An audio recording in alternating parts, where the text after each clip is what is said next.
नमस्कार। प्रादेशिक समाचार के साथ मैं मुग्धा तिवारी। पहले मुख्य समाचार। प्रधानमंत्री नरेंद्र मोदी कल वीडियो कॉन्फ्रेंस के माध्यम से प्रधानमंत्री किसान सम्मान निधि योजना की अगली किस्त करेंगे जारी। केंद्रीय स्वास्थ्य मंत्रालय ने कहा है कि राज्य सरकारों, केंद्र शासित प्रदेशों और निजी अस्पतालों के पास फिलहाल 2,42,00,000 कोविड टीके हैं मौजूद। उग्रवादी संगठन टीएसपीसी के एरिया कमांडर ने पलामू प्रक्षेत्र के डीआईजी के समक्ष किया आत्मसमर्पण। राज्य के अलग अलग जिलों में बारिश जारी। मौसम विभाग के अनुसार 10 अगस्त से राज्य के लगभग सभी जिलों में बारिश होने के आसार। और नॉटिंघम में इंग्लैंड के साथ पहले क्रिकेट टेस्ट मैच में भारत को जीत के लिए 157 रनों की जरूरत। वर्षा के कारण आज अंतिम दिन का खेल नहीं हो सका शुरू। और अब समाचार से पहले एक जरूरी संदेश। देश भर में 18 वर्ष से अधिक आयु के सभी लोगों के लिए सरकारी केंद्रों में निःशुल्क टीकाकरण अभियान चलाया जा रहा है। हमारे युवा श्रोताओं से अपील है कि वे कोविड रोधी टीका जरूर लगवाएं और दूसरों को भी इसके लिए प्रेरित और सहयोग करें। कोरोना महामारी के प्रति आप कोई भी लापरवाही न बरतें, क्योंकि कोरोना अब भी हमारे लिए बड़ा खतरा बना हुआ है। जब तक आवश्यक न हो घर से बाहर न निकले और इन आसान उपायों का पालन करें। मास्क लगाएं, 2 गज की सुरक्षित दूरी बनाए रखें, बार बार हाथ धोएं और चेहरा साफ रखें। कोविड से संबंधित जानकारी और मार्गदर्शन के लिए राष्ट्रीय हेल्पलाइन काम कर रही है। इनके नंबर है 011-2397-8046 और 1075। इसके अलावा राज्य हेल्पलाइन नंबर 104 डायल कर समस्या का त्वरित समाधान लिया जा सकता है। और अब समाचार विस्तार से। प्रधानमंत्री नरेंद्र मोदी कल वीडियो कॉन्फ्रेंस के माध्यम से प्रधानमंत्री किसान सम्मान निधि योजना की अगली किस्त जारी करेंगे। 9,75,00,000 से अधिक किसान परिवारों को 19,500 करोड़ रुपए से अधिक की राशि अंतरित की जाएगी। प्रधानमंत्री इस दौरान किसान लाभार्थियों से बातचीत और संबोधित करेंगे। श्री नरेंद्र मोदी किसान सम्मान निधि योजना पर विशेष बल देते रहे हैं। पीएम किसान सम्मान निधि से विशेष रूप से छोटे और मझोले किसानों को अधिक लाभ हो रहा है। आज के कठिन समय में ये राशि इन किसान परिवारों के बहुत काम आ रही है। अभी तक इस योजना के तहत देश के लगभग 11 करोड़ किसानों के पास लगभग 1,35,000 करोड़ रुपए पहुंच चुके हैं। मतलब कि 1,25,00,000 करोड़ से भी ज्यादा सीधे किसानों के खाते में, कोई बिचौलिया नहीं। इनमें से सिर्फ कोरोना काल में ही 60,000 करोड़ रुपए से ज्यादा पहुंचे हैं। सरकार ने आज कहा कि केंद्र और राज्य सरकार को अभी तक 52 करोड़ 37 लाख से अधिक कोविड टीके उपलब्ध कराए जा चुके हैं। केंद्रीय स्वास्थ्य मंत्रालय ने कहा है कि राज्य सरकारों, केंद्र शासित प्रदेशों और निजी अस्पतालों के पास फिलहाल 2,42,00,000 कोविड टीके मौजूद हैं। मंत्रालय ने कहा कि तकरीबन 9 लाख टीके भेजने की प्रक्रिया में है। कोविड-19 टीकाकरण का नया अभियान इस वर्ष 21 जून को शुरू किया गया था। टीकाकरण अभियान को तेजी देने के लिए कोविड टीकों की उपलब्धता बढ़ाई गई है। केंद्र सरकार टीकाकरण के लिए राज्य और केंद्र सरकारों को निःशुल्क कोविड टीका उपलब्ध करा रही है। देशव्यापी टीकाकरण अभियान के अंतर्गत अभी तक कोविड के 50 करोड़ 68 लाख से अधिक टीके लगाए जा चुके हैं। स्वास्थ्य मंत्रालय के अनुसार पिछले 24 घंटों में 55,91,000 से ज्यादा टीके लगाए गए और 43,910 व्यक्ति कोरोना संक्रमण से स्वस्थ हुए। संक्रमण मुक्त होने की दर 97.39% हो गई है। देश में अब तक 3,10,99,000 मरीज कोरोना से ठीक हो चुके हैं। देश में पिछले 24 घंटों में 39,000 से ज्यादा नए मरीज सामने आए हैं और 491 लोगों की मौत हुई है। कोविड जांच में भी तेजी आई है। अब तक 48 करोड़ नमूनों की कोविड जांच की जा चुकी है। स्वाधीनता दिवस को देखते हुए केंद्र सरकार ने युवाओं के सशक्तिकरण पर विशेष ध्यान दिया है और कई योजनाएं आरंभ की हैं। वर्ष 2019 में राष्ट्रीय युवा संसद पुरस्कार कार्यक्रम में प्रधानमंत्री नरेंद्र मोदी ने युवाओं को आह्वान किया था कि वे कभी अपनी आकांक्षाओं पर अंकुश न लगाएं।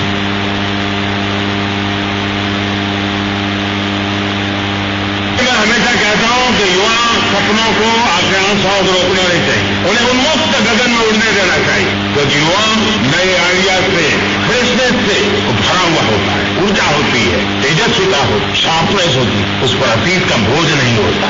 ऐसे में चुनौतियों और समस्याओं से निपटने में वो अधिक सक्षम होता है। साथियों, देश की, समाज की समस्याओं को सुलझाने के लिए आपकी जो अप्रोच है वो न्यू इंडिया को और मजबूत करने वाली है।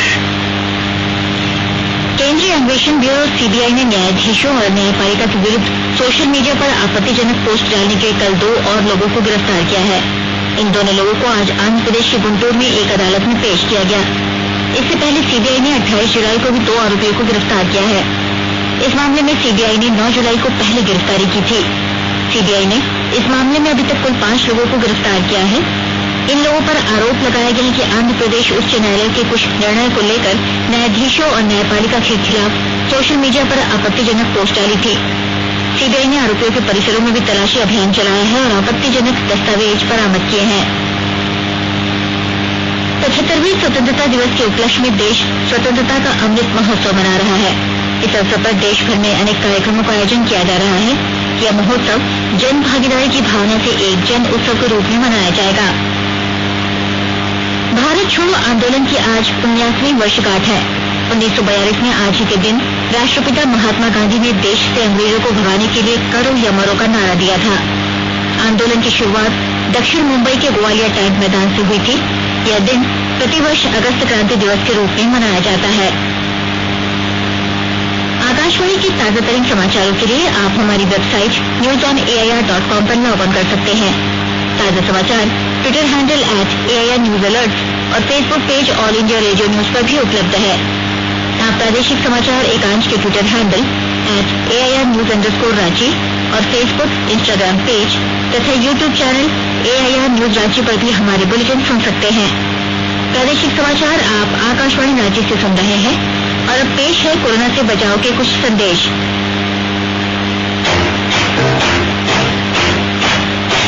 चलो शुरुआत करें, चलो एक फैसला आज करें, बात नहीं तो टोकेंगे, कोरोना को हम रोकेंगे, चलो इरादा करते हैं, चलो इरादा करते हैं, बात नहीं तो टोकेंगे, कोरोना को हम रोकेंगे।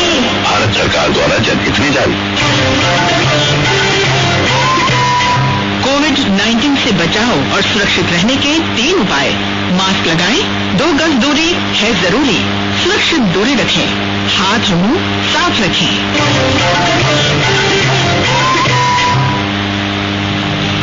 केंद्र सरकार कोविड महामारी के दौरान लोगों की सुविधा के लिए बनाई गई राष्ट्रीय स्तर के हेल्पलाइन नंबर के बारे में लोगों को जागरूक कर रही है। सूचना और प्रसारण मंत्रालय अपने विभिन्न विभागों के माध्यम से इन हेल्पलाइन के बारे में जागरूकता बढ़ा रहा है। विभिन्न हेल्पलाइन नंबर इस प्रकार हैं।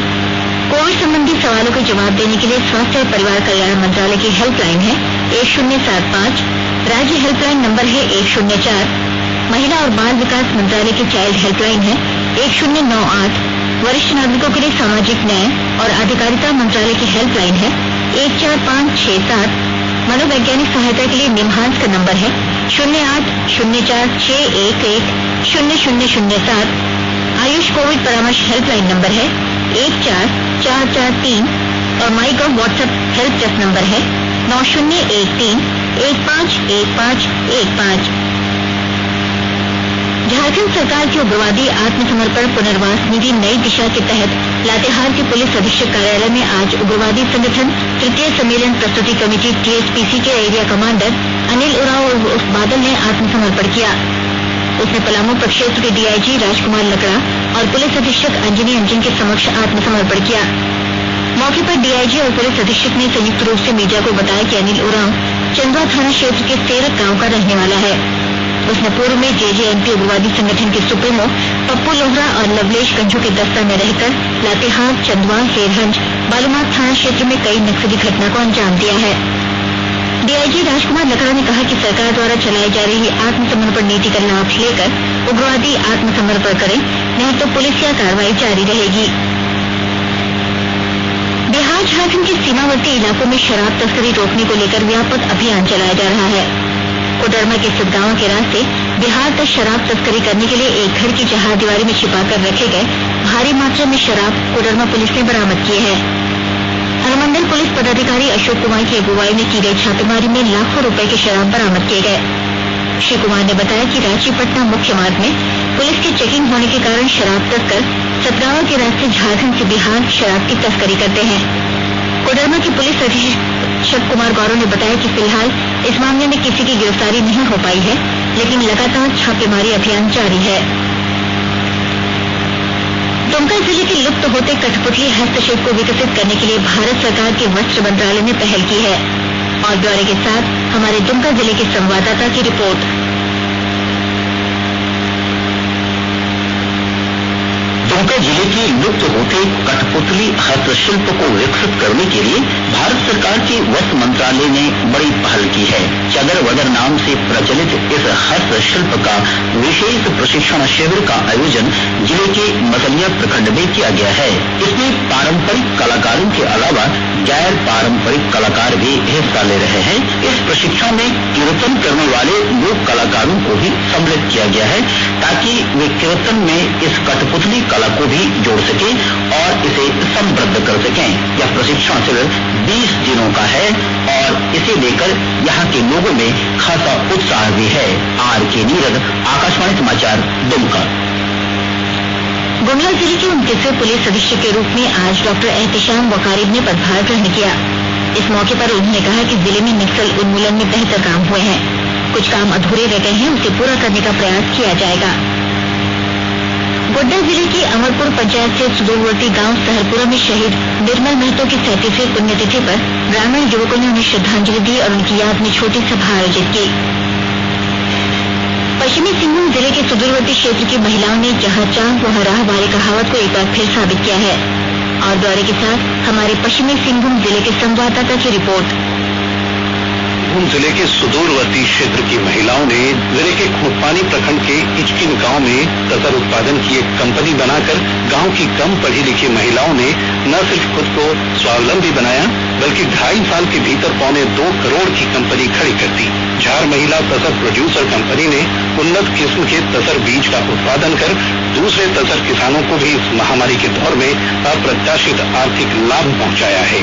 इस कंपनी की निदेशक रोमा गोडसोरा कहती हैं कि आज उनकी कंपनी का वार्षिक टर्नओवर 1,78 लाख रुपए का हो चुका है और इनसे जुड़े प्रत्येक किसानों को मात्र 45 दिनों में 15,000 की आमदनी हो रही है। रोमा ने राष्ट्रीय आजीविका मिशन के तहत JSLPS के माध्यम से इस कार्य को स्वयं सहायता समूह के जरिए कर दिखाया। दिलीप बैनर्जी, आकाशवाणी समाचार, चाईबासा। पश्चिमी सिंहभूम जिले में लगातार भारी वर्षा की वजह से चक्रधरपुर थाना क्षेत्र के सिमिद्री गांव में एक किशोर की मौत हो गई, जबकि 4 अन्य लोग गंभीर रूप से घायल हो गए। कल से हो रही लगातार बारिश के कारण आज सुबह मकान ध्वस्त हो गया, जिसमें दबने से उसमें सो रहे एक किशोर की मौत हो गई। ग्रामीणों ने बताया कि घायलों को चक्रधरपुर अनुमंडल अस्पताल लाया गया, जहां उनका इलाज चल रहा है। राज्य में अगले 2 दिनों के बाद मानसून में तेजी आ सकता है। मौसम विभाग के अनुसार 10 अगस्त से राज्य के लगभग सभी जिलों में बारिश होने के आसार हैं। विभाग के अनुसार अगले 48 घंटे में राज्य के उत्तर में मानसून केंद्रित रहेगा। इससे पलामू, संथाल, परगना तक अच्छी बारिश हो सकती है। इस दौरान कहीं कहीं भारी बारिश की भी चेतावनी जारी की गई है, जबकि अन्य हिस्सों में सामान्य से हल्की बारिश होने का अनुमान है। मौसम विभाग के अनुसार पश्चिमी बंगाल से लेकर बांग्लादेश तक साइक्लोनिक सर्कुलेशन बना है, जिससे राज्य के लगभग सभी हिस्सों में बारिश होगी। 23 जुलाई से शुरू हुए टोक्यो ओलंपिक खेलों का आज शाम समापन हो रहा है। समापन समारोह के दौरान परेड में कांस्य पदक विजेता पहलवान बजरंग पुनिया भारत के ध्वज वाहक होंगे। नॉटिंघम में इंग्लैंड के साथ पहले क्रिकेट टेस्ट मैच में भारत को जीत के लिए 157 रनों की जरूरत है। वर्षा के कारण आज अंतिम दिन का खेल शुरू नहीं हो सका है।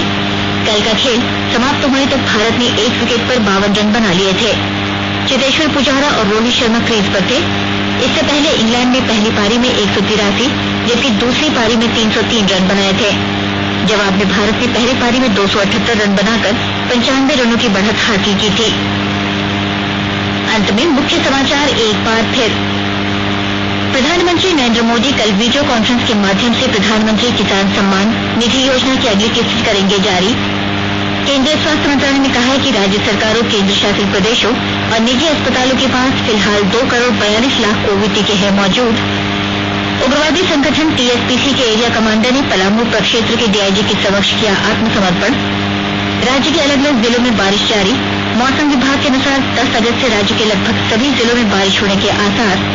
और नॉटिंघम में इंग्लैंड के साथ पहले क्रिकेट टेस्ट मैच में भारत को जीत के लिए 157 रनों की जरूरत। वर्षा के कारण आज अंतिम दिन का खेल नहीं हो सका शुरू। इसके साथ ही आकाशवाणी रांची से प्रादेशिक समाचार का ये बुलेटिन समाप्त हुआ। नमस्कार। सुरक्षित रहिए और सुनते रहिए आकाशवाणी।